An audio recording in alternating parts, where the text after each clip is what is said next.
नमस्कार दोस्तों, मेरा नाम है आशीष और आप देख रहे हैं extreme entertainment and education YouTube channel. दोस्तों, आज की इस वीडियो में हम बात करेंगे एजुकेशन लोन के बारे में।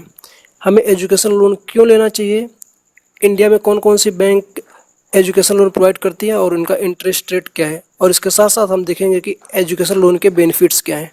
तो दोस्तों, इस वीडियो को आप पूरा देखते रहिए अगर आपको एजुकेशन लोन के बारे में जानना है तो, और मैं आपको पूरी कंप्लीट डिटेल इस वीडियो में देने वाला हूँ।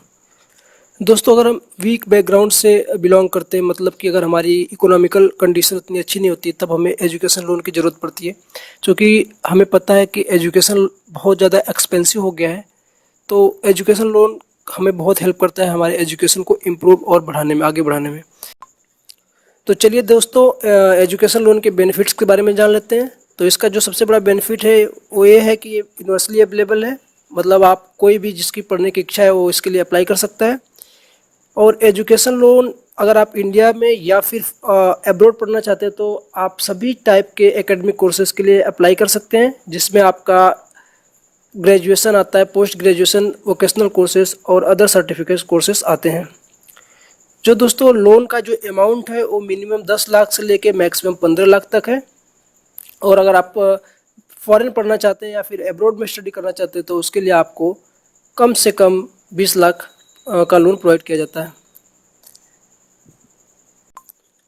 अगर फीमेल स्टूडेंट एजुकेशन लोन के लिए अप्लाई करती है तो उसको इंटरेस्ट रेट में काफ़ी हद तक डिस्काउंट दिया जाता है। दोस्तों, इसके अलावा गवर्नमेंट तमाम तरह के सब्सिडी स्कीम स्पॉन्सर करती है, जिसमें से एक है central scheme to provide interest subsidy. दोस्तों, इस स्कीम के तहत गवर्नमेंट आपकी हेल्प करती है आपने जो लोन ले रखा उसको रीपे करने में। दोस्तों, ये स्कीम बेसिकली उन लोगों के लिए होती है जो इकोनॉमिकली वीक बैकग्राउंड से बिलोंग करते हैं, यानी जिनकी इकोनॉमिक उतनी अच्छी नहीं होती है। दोस्तों, अगर आपको इस स्कीम के बारे में नहीं पता तो आप मुझे कमेंट बॉक्स में लिखिए, मैं आपके लिए एक अलग से सेपरेट वीडियो बना दूंगा। चलिए दोस्तों, अब बात कर लेते हैं कि आपने बैंक से जो लोन लिया है उसको वापस कब करना पड़ता है। बेसिकली आप जिस कोर्स के लिए लोन ले रहे हैं तो उस कोर्स का जितना टाइम पीरियड है, मतलब जितने साल में आप उस कोर्स को कंप्लीट करते हैं, उस कोर्स को कंप्लीट करने के बाद अगले 5 से 7 साल बाद आपको उस लोन को वापस बैंक को लौटाना पड़ता है। और दोस्तों, एजुकेशन लोन की जो सबसे अच्छी बात है वो ये है कि अगर आप 4 लाख या 4 लाख से कम तक का लोन लेते हैं तो आपको किसी भी सिक्योरिटी या फिर किसी भी गारंटर की ज़रूरत नहीं पड़ती है। चलिए दोस्तों, हम बात कर लेते हैं कि कौन सा बैंक कितना लोन अमाउंट देता है, उनका इंटरेस्ट रेट कितना होता है, उनका मैक्सिमम लोन अमाउंट कितना है और उनका रीपेमेंट टेन्योर कितना है। तो सबसे पहले बात करते हैं स्टेट बैंक ऑफ इंडिया की। अगर इस बैंक से आप 4 लाख तक का लोन लेते हैं तो आपको 13.35% पर एनम का इंटरेस्ट रेट चार्ज होगा। अगर आप 4 लाख से 7.5 लाख के बीच में लोन लेते हैं तो आपको देना पड़ेगा 13.60% पर एनम का इंटरेस्ट रेट। और इसके अलावा अगर आप 7.5 लाख से ऊपर का लोन लेते हैं तो आपको देना पड़ेगा 11.60 पर एनम का इंटरेस्ट रेट। दोस्तों, अगर आप इंडिया में स्टडी करना चाहते हैं तो ये बैंक आपको मैक्सिमम 10 लाख का लोन देगा, और आप अगर अब्रॉड स्टडी करना चाहते हैं तो ये बैंक आपको मैक्सिमम 30 लाख का लोन देगा।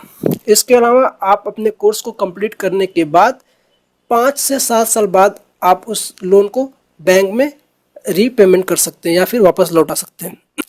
चलिए दोस्तों, इसके अलावा एक्सिस बैंक हमारे पास है। अगर एक्सिस बैंक की बात किया जाए तो ये आपको 4 लाख तक के लोन का 16.95% पर एनम का इंटरेस्ट रेट चार्ज करेगा।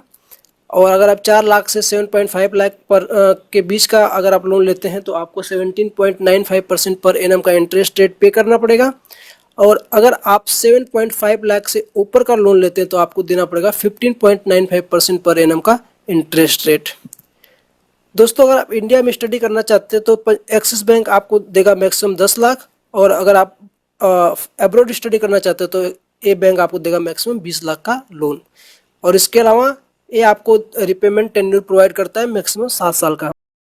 अपने कोर्स कंप्लीट करने के बाद आप मैक्सिमम 7 साल बाद उस लोन को वापस बैंक में लौटा सकते हैं। दोस्तों, अगर पंजाब नेशनल बैंक की बात किया जाए तो ये बैंक आपको 4 लाख तक के लोन का 12% पर एनम का इंटरेस्ट रेट चार्ज करेगा। अगर आप 4 लाख से 7.5 लाख के बीच का अगर लोन लेते हैं तो आपको ये 13% का इंटरेस्ट रेट चार्ज करेगा पर एनम के हिसाब से। और अगर आप 7.5 लाख से ऊपर का लोन लेंगे तो आपका इंटरेस्ट रेट 12.50 पर एनम का होगा। इसके अलावा अगर ये सिर्फ पंजाब नेशनल बैंक सिर्फ आपको इंडिया में पढ़ने के लिए लोन प्रोवाइड करता है, जिसका मैक्सिमम लोन अमाउंट होता है 10 लाख का। दोस्तों अगर पंजाब नेशनल बैंक की रीपेमेंट टेन्योर की बात करें तो अगर आपने इस बैंक से 7.5 तक का लोन लिया है तो आपको अपने स्टडी कंप्लीट करने के 10 साल बाद तक आपको बैंक में लोन वापस करना पड़ता है। और अगर आप इस बैंक के तहत 7.5 लाख का लोन ले रखा है तो आपको अपने स्टडी कंप्लीट करने के 15 साल बाद तक आपको दोबारा उस लोन को वापस करना पड़ता है। चलिए दोस्तों आखिरी में बात कर लेते हैं कि हमें एजुकेशन लोन लेने के लिए कौन कौन से डॉक्यूमेंट की ज़रूरत पड़ेगी। तो सबसे जो बेसिक और जो सबसे कंपलसरी डॉक्यूमेंट्स है वो है आपका एड्रेस प्रूफ, एज प्रूफ और आपके नेशनलिटी प्रूफ। इसके साथ साथ दोस्तों आपको ज़रूरत पड़ेगी आपके 10th की मार्कशीट की और एडमिशन लेटर की, जो प्रोवाइड करेगा आपका एडमिटिंग स्कूल, कॉलेज या इंस्टीट्यूट। उसके साथ साथ दोस्तों आपको प्रोवाइड करना पड़ेगा उस पर्टिकुलर स्कूल, कॉलेज या इंस्टीट्यूट का प्रोस्पेक्टस और उसका फीस स्ट्रक्चर। इसके बाद दोस्तों आपको ज़रूरत पड़ेगी इनकम प्रूफ की और आपकी 2 पासपोर्ट साइज़ फ़ोटोग्राफ की। दोस्तों अगर आप अब्रॉड पढ़ने के लिए आप लोन लेना चाहते हैं तो उसके लिए आपको ज़रूरत पड़ेगी एम्प्लॉयमेंट कॉन्ट्रैक्ट की, एंट्री परमिट की, एडमिशन लेटर की और पासपोर्ट और वीज़ा की। दोस्तों इन डॉक्यूमेंट के साथ साथ आपको ज़रूरत पड़ेगी एक एफिडेविट बनवाने की, जिसमें ये प्रूफ किया गया होगा कि आपने इससे पहले किसी भी बैंक से एजुकेशन लोन का लाभ नहीं उठाया है।